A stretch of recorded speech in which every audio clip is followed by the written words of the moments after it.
ED और NIA अपराधियों के इस काले खेल का पर्दाफाश कर रही है।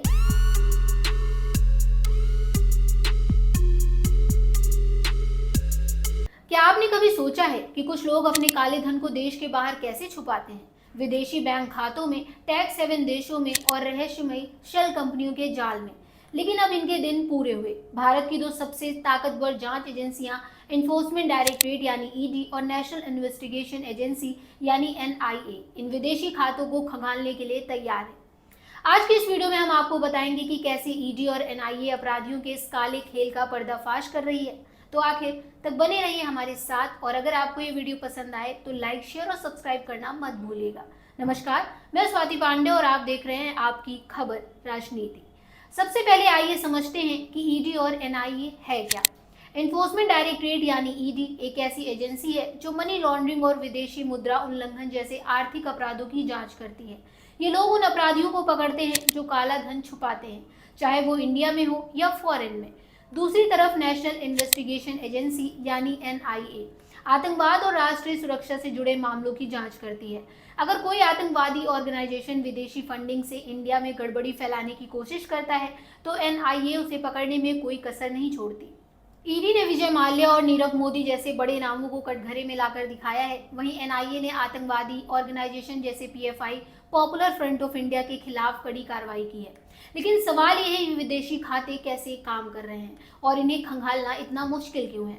दोस्तों, विदेशी खातों का जाल इतना उलझा हुआ है कि इसे समझना किसी जासूसी फिल्म से कम नहीं। अपराधी अपने काले धन को छुपाने के लिए टैक्स हेवन जैसे देशों में, जैसे स्विट्जरलैंड, केमन आइलैंड्स या पनामा का सहारा लेते हैं। ये देश अपने स्ट्रिक्ट प्राइवेसी लॉज के लिए फेमस हैं, जहां बैंक खातों की जानकारी आसानी से नहीं मिलती। एग्जाम्पल के लिए पनामा पेपर्स लीक ने दुनिया भर में हड़कंप मचा दिया था। इस लीक से पता चला कि कैसे बड़े बड़े लोग अपने काले धन को शेल कंपनियों के जरिए छुपाते हैं।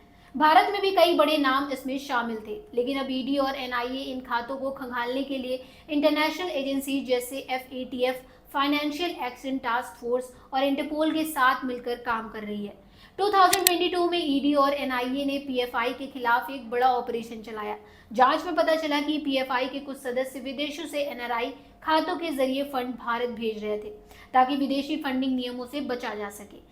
इस ऑपरेशन में 100 से ज्यादा लोग अरेस्ट हुए और भारी मात्रा में नकदी, डिजिटल डिवाइस और हथियार बरामद किए गए। लंबे समय से जमालुद्दीन बलरामपुर के उतरौला कस्बे में ये अवैध काम कर रहा था। हैरानी की बात यह है कि धर्मांतरण के इस नेटवर्क में कई देशों से कुल 100 करोड़ से अधिक की फंडिंग मिल चुकी है। इसी कड़ी में जांच एजेंसी को पता चला कि ये बाबा 40 से 50 इस्लामिक देशों का दौरा भी कर चुका है।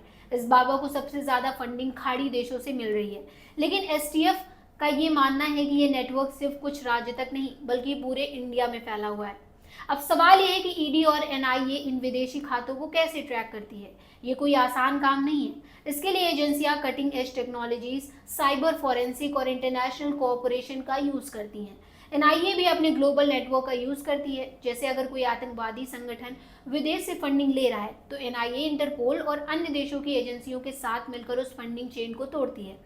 लेकिन चुनौतियां भी कम नहीं है। टैक्स हेवन देशों के सख्त कानून और डिजिटल करेंसी जैसे बिटकॉइन का यूज अपराधियों के लिए काम आसान करता है। आइए कुछ हाल के केस पर नजर डालें।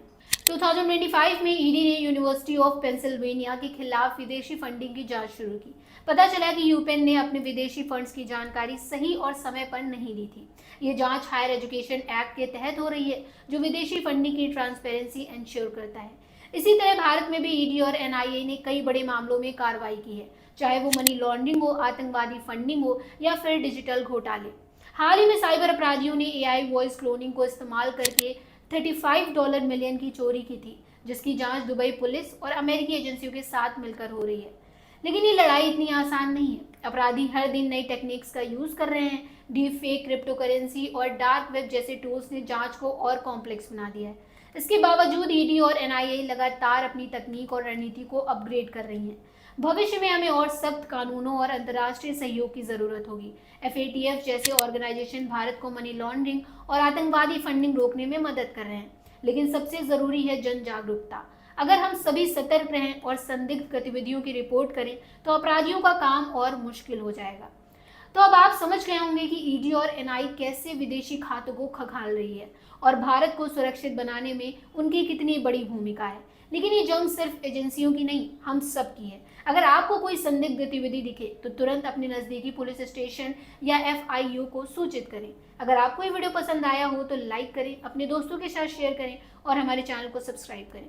कमेंट में बताएं कि आप इस बारे में क्या सोचते हैं। मिलते हैं अगले वीडियो में, तब तक के लिए गुड बाय।